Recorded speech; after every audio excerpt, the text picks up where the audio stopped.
In the Ecuadorian Amazon, an invisible killer is devastating a tiny village. 5 children and 2 adults are dead from stealthy, mysterious attacks. Hidden for centuries in the heart of this primeval world, something from the jungle is now taking human lives.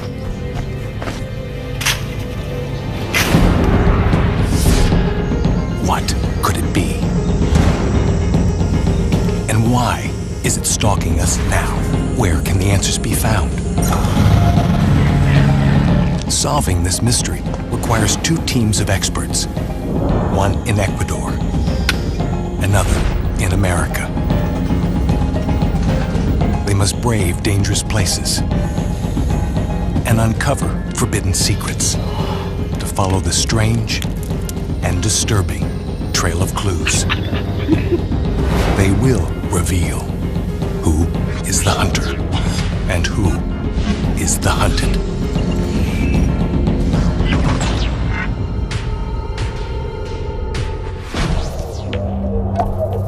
From the edge of the Ecuadorian rainforest, it takes several days by canoe to reach Hatun Molino. The families here have lived close to nature and danger for centuries without catastrophe. Until one day, without warning, something that shares their forest suddenly turns deadly. Before the siege is over, 7 villagers will lie dead, victims of an unseen and unexpected killer.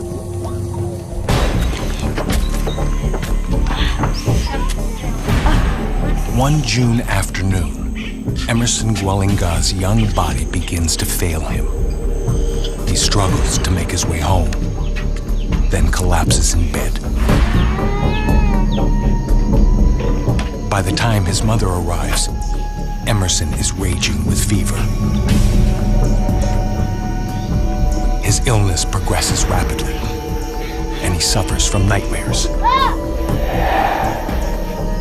His uncle, Delphine, watches him in horror as Emerson shows ever-worsening symptoms.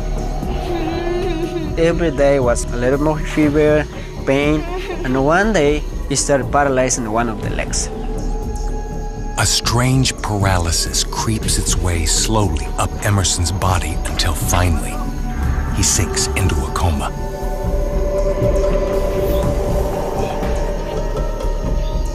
In about a week, Emerson Gwallinga is dead.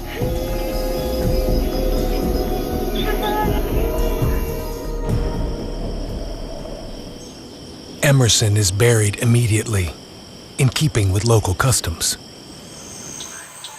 The village is in shock, consumed by one question: what had killed him? His illness was different from anything people here had ever seen. Before the stunned community can react, someone else falls victim.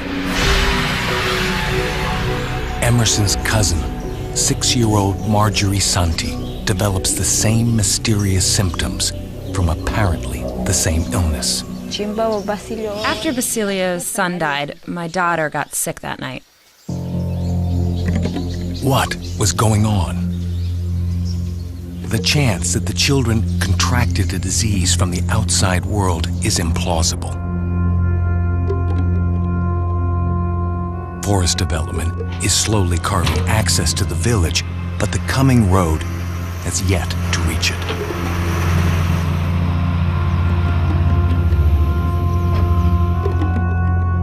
There's a primitive airstrip near the village, but it's seldom used. The plane only stops for occasional supplies or emergencies, and rarely carries outsiders to the village.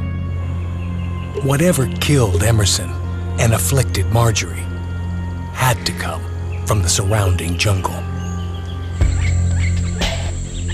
The Amazon is teeming with life, and many of its creatures can be harmful to humans. Was one of them responsible for Emerson's death? Most of the death was caused by snake bite. That's the biggest problem that we have had here for centuries. Like most of the children in this tropical community, they both went barefoot and had no protection from the strike of a serpent's fangs. The thick foliage and abundant leaf litter in the village provides ideal habitat for many kinds of snakes. But the most feared is the fer-de-lance, an enormous and aggressive viper with inch-long fangs. Its bite is often fatal. Yet the venom of the fer-de-lance causes massive tissue damage. Even victims lucky enough to survive are deformed for life. Neither Emerson's nor Marjorie's body showed such wounds, and they never reported any kind of bite before losing consciousness. Was there another way poison could have entered their systems?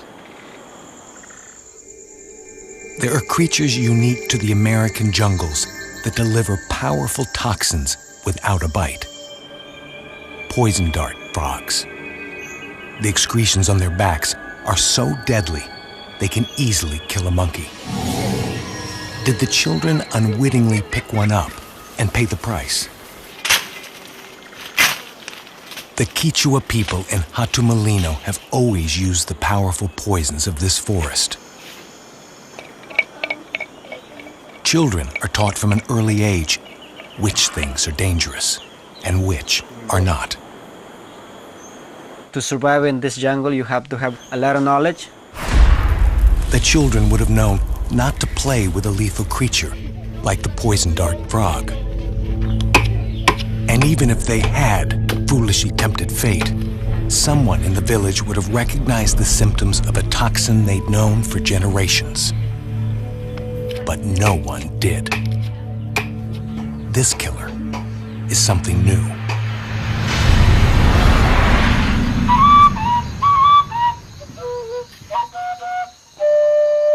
Baffled, the people turn to traditional leaders for answers.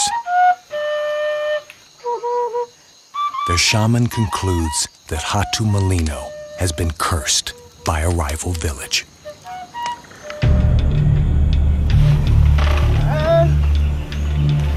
Over the next several days, Marjorie deteriorates.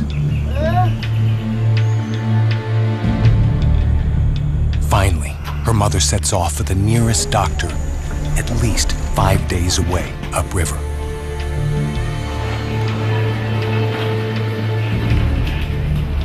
Marjorie is admitted to Puyo's missionary hospital with a fever and pain in her lower back and legs. But the doctors are also confused by Marjorie's strange symptoms. We had some of the best epidemiologists Ecuador has on this case, and they were all stumped. They were all telling me this is nothing they had ever seen before. Amelia Santi places her faith in Western medicine and keeps vigil at the hospital for 4 days. Marjorie never recovers. On Sunday, she went to the hospital, and on Wednesday, she was dead. Quito authorities insist that Amelia leave Marjorie's body at the hospital. The only way to pinpoint the killer is through an autopsy. In only 24 hours, they'll discover the horrifying truth. The report from 6-year-old Marjorie's autopsy has identified her killer. Hidden in the tissue of Marjorie's brain is hard evidence of a deadly virus, rabies. But Marjorie never exhibited the violent convulsions, aggression, foaming mouth, or aversion to water typically associated with this horrific disease. What was different about her case? The answer lies in the unusual and frightening source of her infection. Under the influence of rabies, even docile animals often become dangerously aggressive and bite without provocation. Since the virus often concentrates in the saliva of the infected animal, a single bite can pass it on directly into the blood of the victim. Even a family dog or cat can become a furious agent of death. But no one in Hatu Malino had seen any trace of a ferocious animal, wild or domestic. Neither Marjorie nor Emerson reported any attack. Their bodies showed no evidence of bite wounds. How did they get infected? The autopsy revealed a clue, a particular type of rabies virus. In addition to classic rabies, there's another, less common form of the virus, called dumb rabies. It has a distinct set of symptoms, and they matched the children's exactly. This was the virus, found in Marjorie's brain. Different species of animals carry different strains of rabies. Near Hatu Malino, there's only one creature known to carry dumb rabies that's stealthy enough to bite into living flesh without alerting its prey. A creature that lives in legends and nightmares. The vampire bat.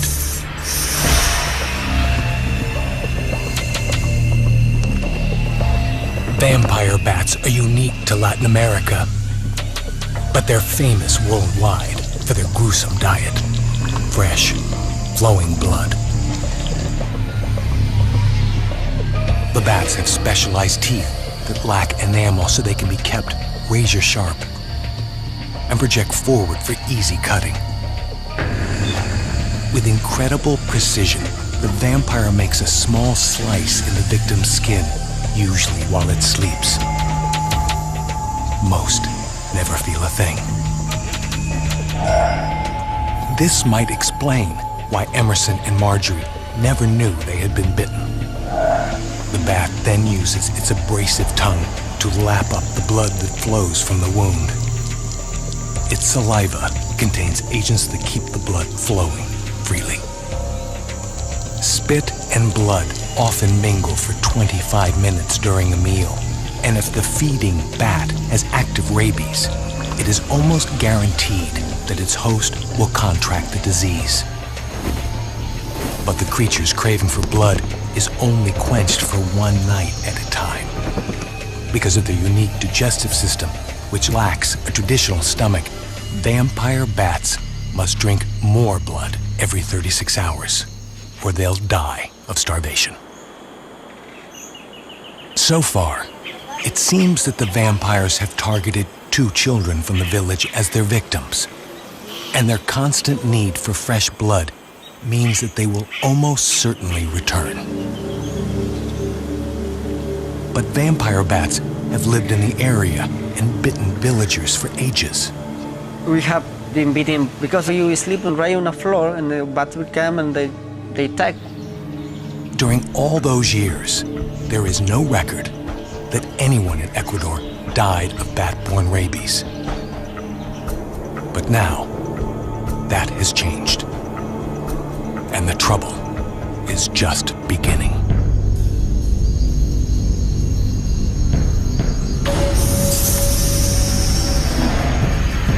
In the week after Marjorie's death, 2 more children fall sick, and 3 adults start suffering the same fevers and pain that took the lives of Emerson and Marjorie. One of them is Marjorie's mother, Amelia. I felt I was gonna die since I couldn't move my leg. I got a pain in my neck, and basically, I was deaf. Why are so many people falling victim now? The search for answers begins in the village itself. People in this community lived here for generations, and they've never had a problem like this before. Professor Joe Molinaro teaches indigenous Ecuadorian culture at Eastern Kentucky University.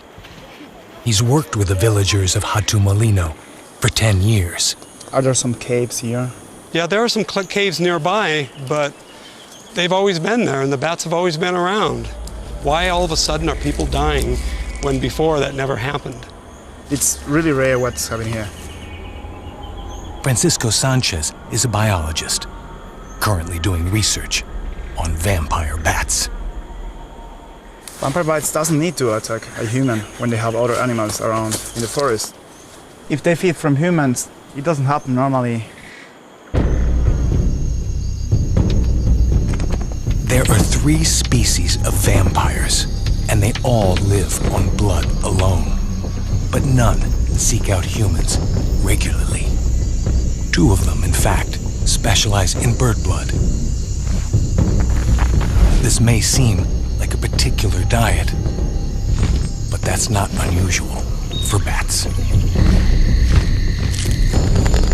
Worldwide, there are almost 1,000 kinds of bats, nearly 1/4 of all mammal species.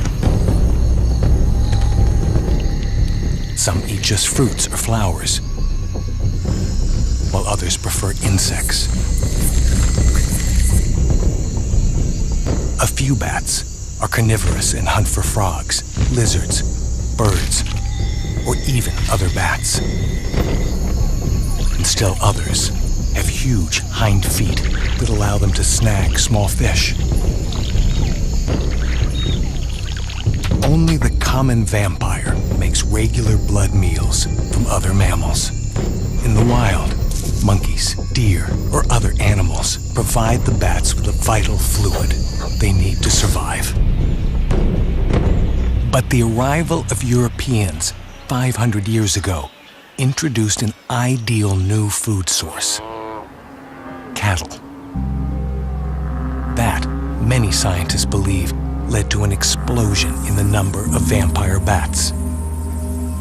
Today, large colonies of vampires thrive in areas devoted to cattle ranching. It's estimated that 100,000 cows die annually from rabies introduced by their bite.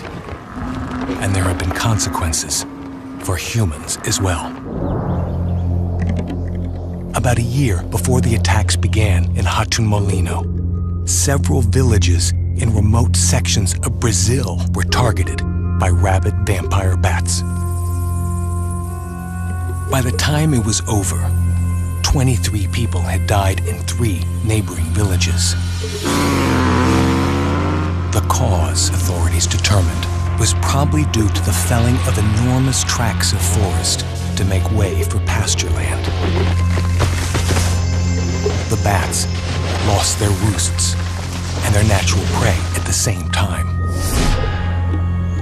But this isn't the case around Molino. There are no big farms. You can find a lot of cows. There are no cattle ranches anywhere nearby. In fact, only 2 cows live in the entire village, nothing like the giant herds thought to boost the number of bats. And though they've lived here for years, the animals never developed any sign of the disease. No land is being cleared nearby for grazing or ranching. Something else must be luring the vampires into the village. Can the bats be stopped before they strike again?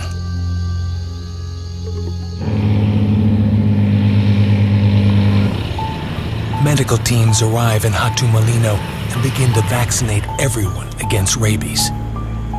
It's critical work. 5 more people, 2 children and 3 adults, have died. That brings the grisly toll to 7 in just 3 weeks. And a 7 was my cousin.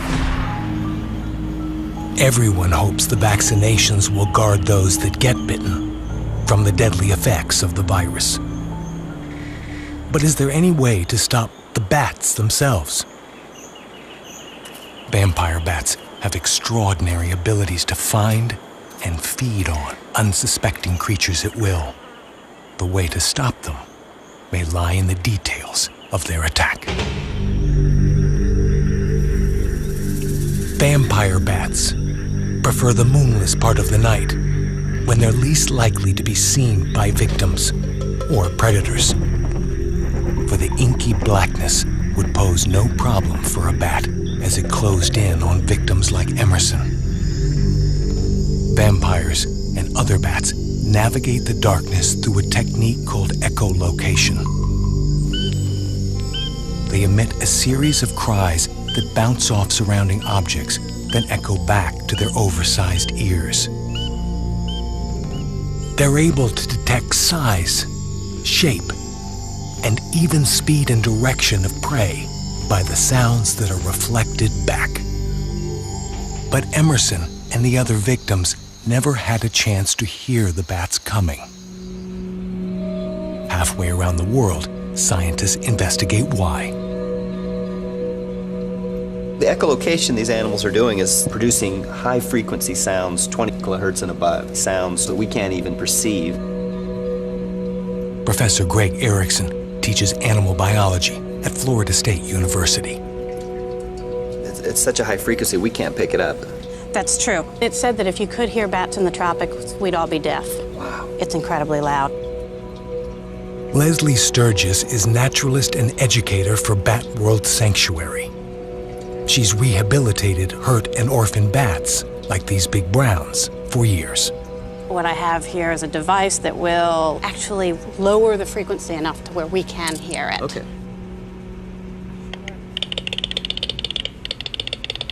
There we go. Oh, listen to that. Listen, echolocating right now. There you go. Now, if I were to move this, is she gonna pick it up in different... She's looking for it right now, and there you go. She knows exactly where it is. It said that they're actually making a mental image, so it's like vision only with sound. It's a sound picture.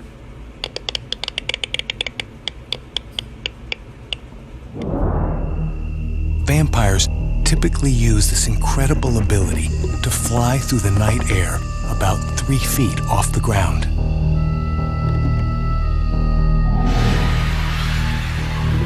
The bat would have encountered nothing but the wall of Emerson's hut when it began to seek food.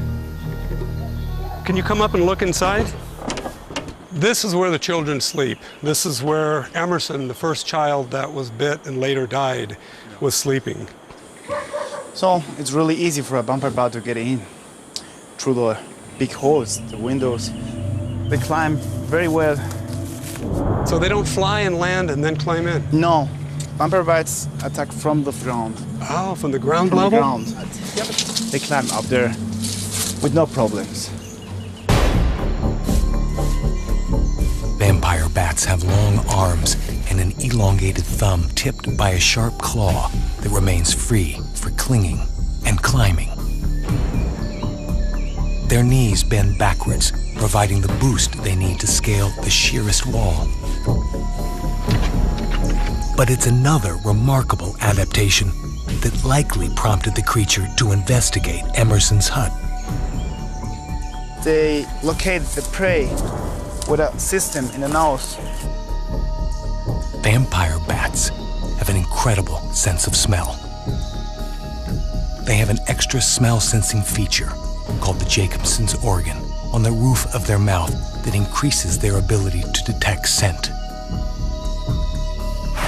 The bat could have smelled Emerson in the humid night air. And once inside, it may have pinpointed him by sight. Contrary to popular myth, bats are not blind. Some, like the giant flying fox, actually hunt in the day and locate the fruit they eat almost exclusively by sight. In dimly lit conditions, vampire bats can actually see better than humans.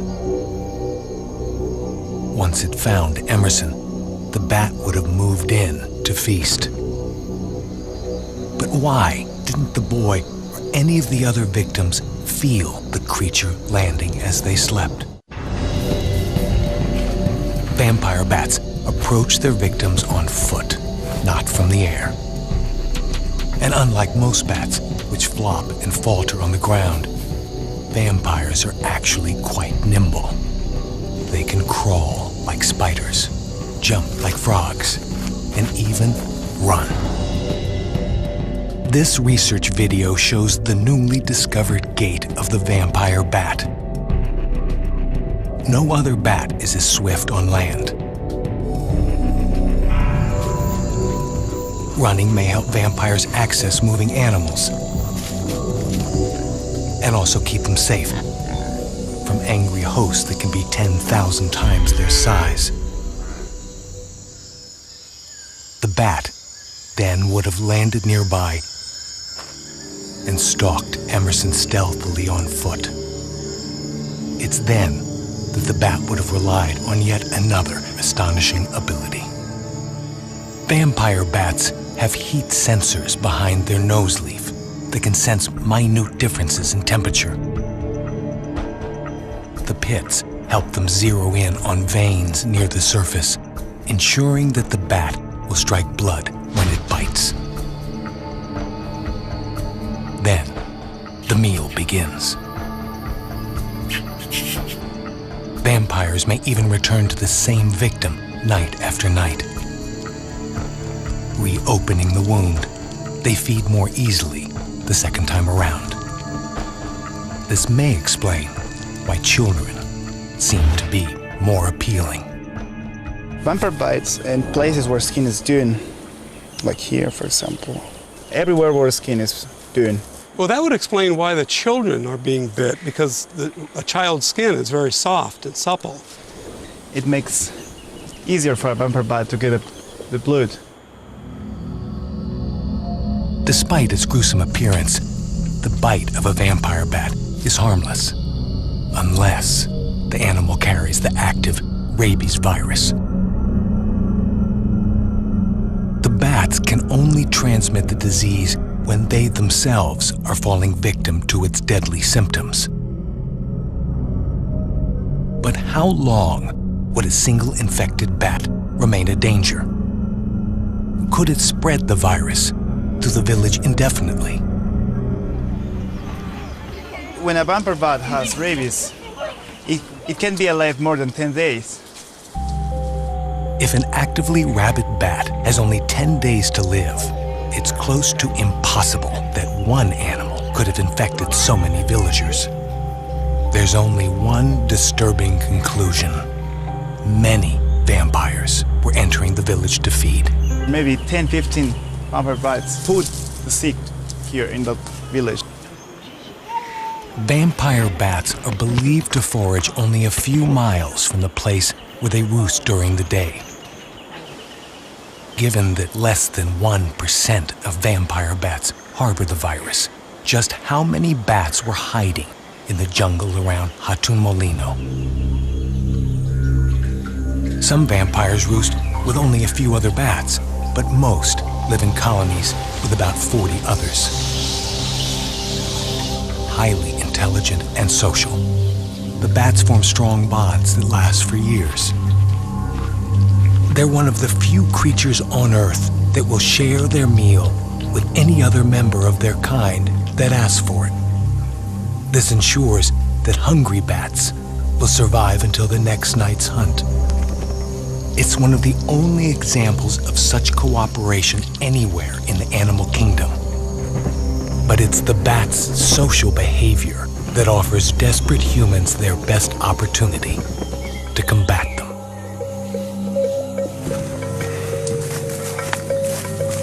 Immediately after the rabies diagnosis, authorities take measures to locate and destroy any bat colonies found near the village. As night falls, bat catchers spread mist nets, too fine to be detected by the bat's echolocation, across strategic flyways. Livestock is then set out as bait. Then, it's time to wait for darkness.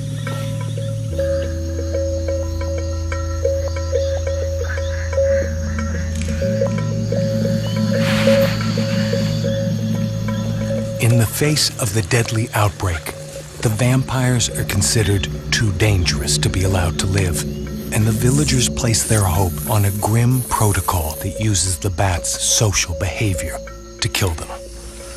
The bat catchers smear poison over the captured bats' bodies, then release them back into the jungle. When they return to roost, these vampires carry the poison back to the colony. Del momento en que regresan a su cueva, The moment that the bat returns to its cave, the others in the colony will help clean the strange substance from the body. contagian o absorben. When this occurs, the poison is passed on to the other members of the colony. Within days, the entire colony dies. But while the people of Hatu Molino wait to see if the intervention will work, they're still left with disturbing questions. Had something driven large numbers of vampires to relocate near their village? Or had a colony that had peacefully coexisted nearby suddenly begun to feed on them? And would it happen again? Weeks after the vampire bat colonies were poisoned, more villagers begin to complain of the same deadly symptoms. Have there been new attacks? Or were these people bitten before the purge began? When authorities questioned the victims, none of the stricken villagers could recall an attack. Is there another way to know when or if they were bitten? The clues may lie in the virus itself. How long after someone has been bitten by a rabid animal will the disease manifest itself? Well, I know that with bats, it's a very short amount of time to over a year, but with people, it's generally around a month before it manifests. Or it can be up even more than a year. The people falling sick weeks after Emerson's death may have been infected long before the bat catchers went to work. But what caused the vampire bats to start targeting humans? Another part of the Amazon may provide some answers. Years before, in neighboring Peru, several remote communities also recorded human deaths from rabies. According to specialists there, vampire bats had arrived in the area just prior to the outbreaks, and just after warfare broke out in the surrounding jungle. Tree roosts were torn down, cave entrances blocked, and much of the vampire's natural habitat occupied or destroyed. The bats simply moved and came into contact with the afflicted villages. It's certainly been documented that colonies of bats, and vampire bats in particular, have moved historically, and it's thought that it's related to human disturbances. Absolutely. Anything that changes in their environment can cause wholesale abandonment of colonies. Could human conflict have driven vampires to Hatu Molino? Located in the quiet province of Pastaza, Hatu Molino is far from any international boundary or active fighting that might have affected the bats. There are soldiers in camp near the village's landing strip, but they're not fighting a war. Instead, they are peacekeepers, posted to protect the tiny community from a rival and hostile village.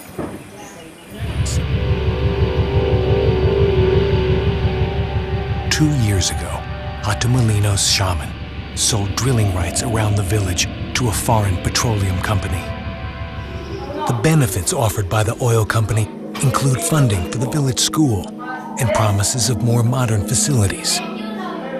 But they've come at a price, inciting jealousy in a neighboring community. 2 years ago, there was a division of the community. First was just fight, and then they start shooting each other with the shotguns. There's where the military came.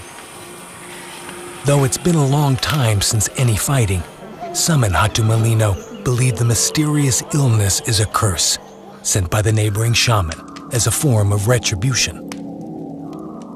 They pay that shaman to send this negative energy. This bad things was brought by bats, but that bats were sent by the shaman. But there's another way that the oil industry may have brought the bats to Hatu Molino. Oil exploration is invasive and noisy. In other parts of the Amazon, seismic tools, and heavy machinery are part of petroleum extraction. Could such activity have driven the bats toward Hatu Molino? Hearing is vital to the survival of all bats, and not just for echolocation.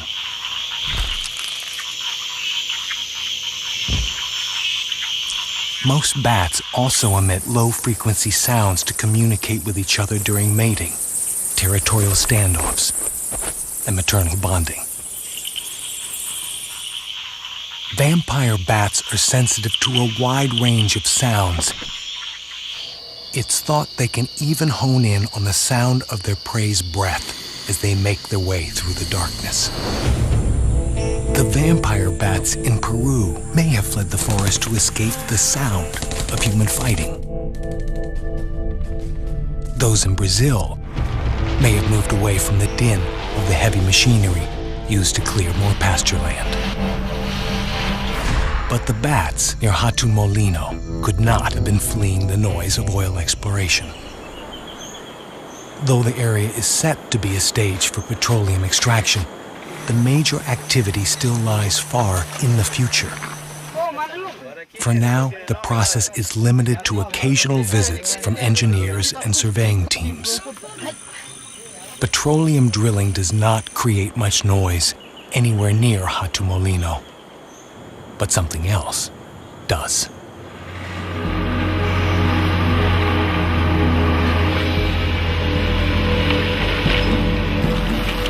Francisco, you know, they're building a road to Molino. It's not there yet, but it's on its way. The road is inching its way toward Hatu Molino, carrying with it the prospect of change and a violent intrusion of sound. All the sounds of machines here and people moving, tractors, all this is disrupting the vampire bats, you know? That, it turns out, may be the origin of the deadly problem. All this means stress for animals, and this increases also the possibilities to activate a virus of rabies. Bat colonies, especially vampires, all have the rabies virus present in some individual bats. Under normal conditions, it lies dormant and can't be transmitted. But when something causes stress to the colony and its members, the virus can activate and burst into full-blown rabies.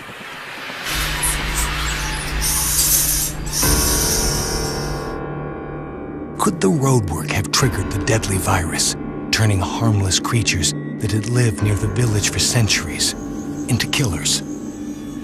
We don't really know what it is they're experiencing when we think about our human activities. What seems to us to be a little nothing noise can be really amazingly loud or disturbing to them. Even these trained big brown bats, which have been acclimated to bright lights, loud noise, and human touch, react surprisingly to a sound we would consider mild: the simple tearing of paper. Wow, look at that. Wow. See that look at that flinch? reaction. We wouldn't think of that as being a horrible stressor, so who knows what heavy machinery sounds like to these guys. Or even in trucks. Oh, sure. Anything like this that's going to create a lot of noise is definitely going to stress out these animals. Such stress may have a lethal effect on the rabies any bat may harbor. Stressful situations might actually bring it out of its latency. And that could make the virus active, and a previously harmless bite deadly.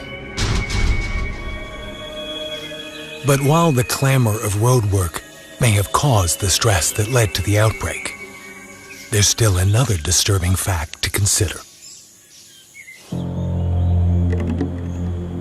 Not one of the victims reported a bite from a vampire bat. Even if they were sleeping when they were bitten, the anticoagulants in the bat saliva would make their wounds bleed profusely and likely scar.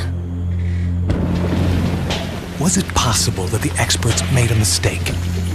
Could the victims have gotten the virus from something else? Though Ecuadorian authorities still believe that vampire bats were the source of deadly rabies, the lack of confirmed bites made some people wonder. Is there another way the virus could have been transmitted?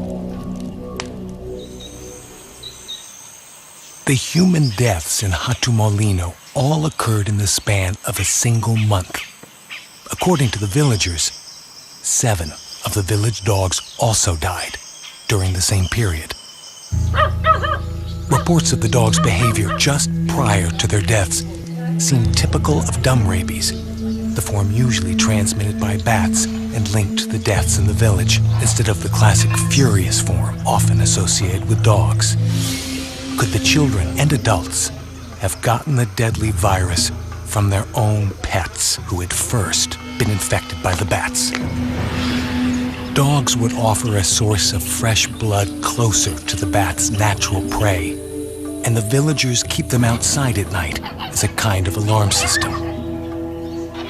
The dogs also eat from the same bowls that the people do, and occasionally lick their human companions on the mouth.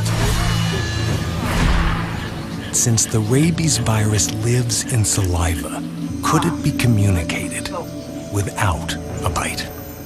Rabies is spread only through wounds or the nervous system. There is not a chance through a kiss or a dog's lick. It's impossible to get it that way. There's no way to tell if the dogs even had the virus. None were tested for rabies. They had all been thrown in the river before authorities arrived in the village. And unlike humans, dogs can actually hear the bats echolocating, making it difficult for vampires to sneak up on them. But a new discovery abruptly made some wonder if the vampire bats weren't the problem after all. The eradication program was successful and left many of the targeted bats dead. It also led to a surprising finding. Not a single one of the dead bats that were collected tested positive for rabies. Was something else responsible for the outbreak? Some villagers blamed the curse from the other village and asked their shaman to perform a cleansing. What happened next bordered on the impossible. 4 of the villagers that had developed identical symptoms to those that died survived.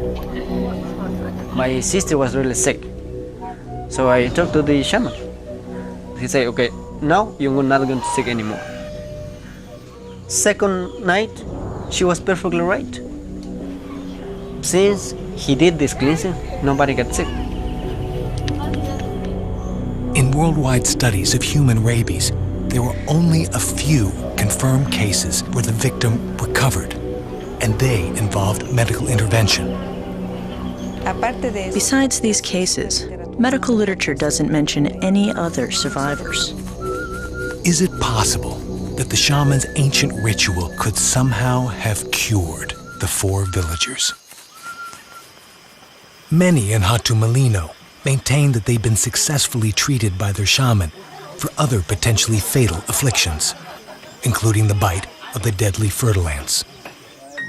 They insist that the deadly outbreak was cured by faith. The medical community is skeptical. Although they've been inoculated against rabies, people from the village continue to come to the hospital with symptoms similar to those who were confirmed to die of the disease, but there have been no new deaths. Rabies is a pathology that causes great psychosis in people. People in Hatun Molino have fears of getting this illness and dying, so they begin to show symptoms of another origin, but they think they have rabies. Did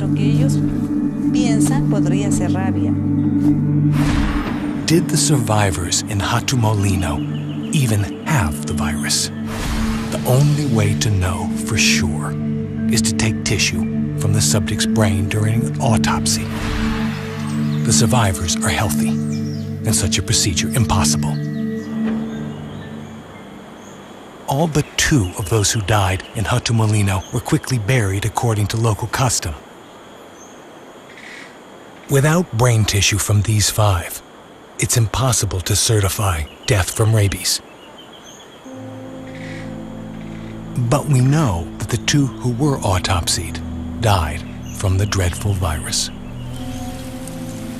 To many in Hato Molino, however, the force that took lives, and more importantly, the cure that saved others, were both born of powers beyond the scope of Western medicine. 3 ladies went to see the shaman. After a week, the shaman cured 3. The doctor didn't even cure 1 person. The Western medicine doesn't stop this. The doctors didn't stop this problem, or the shaman. I survived thanks to the shaman. If any of the vampires near the village survived the purge, they may have elected to return to the deep jungle, where they are safe, at least for now. Unless we consider the sensory life of creatures different from ourselves, we may not be aware when our needs and theirs collide. And when they do, it's not always certain which of us will emerge the hunter and which the hunted.